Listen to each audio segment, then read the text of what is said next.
What is up, everyone? This is Prophet. I'm coming today with a small technique video with the backdrop of a Hardhat TDM gameplay. Now, this is a technique that I've used several times and it's worked out perfect for me, so I hope it will work out great for you as well. It's basically rushing but with a twist.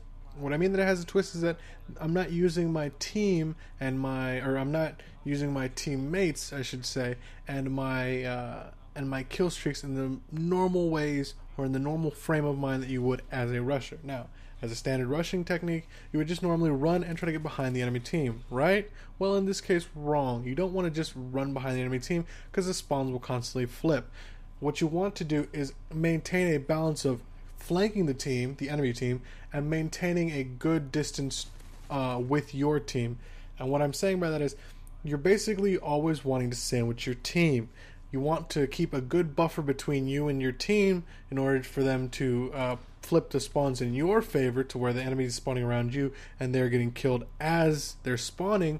But also you want to keep enough distance close to your team to the point that they are not pushing too far towards you and basically flipping the spawns against you.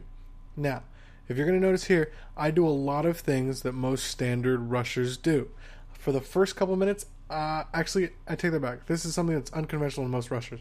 By now, the normal rusher would have been in the enemy spawn by now.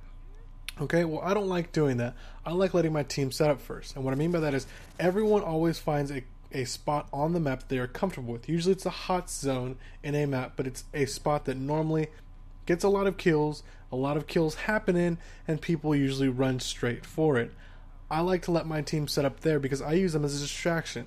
If you look in a few seconds, you're going to notice that the enemy team is focused on my team in that hot zone, which is the other end of that tunnel. So I come around and easily pick off two guys who were unaware that I was coming in that area at all. Now this guy's looking at another hot zone, which is the back of the construction area. He unfortunately gets picked off by someone else, but once I notice I'm running into my own team, I have to maintain a level head and think, okay, well, they're not spawning here. So now I also have to make a conscious decision because I see Steve die ahead of me. So then I know that there's an enemy team at the other end, or at the tunnel mid area where you first go in.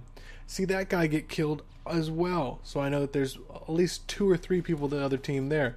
See a sniper, I challenge him and pick him off, but then I run. The reason I ran is because you don't want to engage in a heavy gunfight like that, especially with a submachine gun, being that you will usually get overpowered by any assault rifles.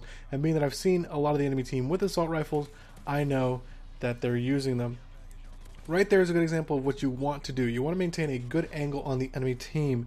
You want to have enough space between you and, like I said, between you and your team to where you can come up behind the enemy team, but also you want to have enough space close enough to the enemy spawn that you can pick off people easily because they don't suspect you being there. Now, this is when the fun part starts, or where the interesting things start happening. Excuse me. What it is I use my attack helicopter as a distraction. And what I mean by that is most people will naturally gravitate towards either A, avoiding enemy helicopters, or B, trying to shoot it down immediately. Now, these guys were more half avoidance, half trying to take it down. And what I do with my Overwatch is keep constant pressure on them, because where I can't shoot through all cover or around cover, my Overwatch can get at people that I can't get to. What I'm also doing is using the blips on my minimap, anytime someone fires, to my advantage, because that paints a map of where they are relative to me in that particular area of the map. And as you can see, I've already started looping my kill streaks. I'm already halfway through my kill streaks pretty much at this point. So I can just kind of rinse and repeat the thing, or the whole technique, I should say, which is get a few of your kill streaks, start using them in a certain order, and as you see, I always call in a helicopter before a predator missile because helicopter will draw the attention away from the predator missile, so people will be focused on either A, getting into cover, or B, trying to avoid the helicopter and not worry about looking for a predator missile. Also, if you notice there, before I started moving, I called in my Overwatch and I let the UAV sweep a couple times.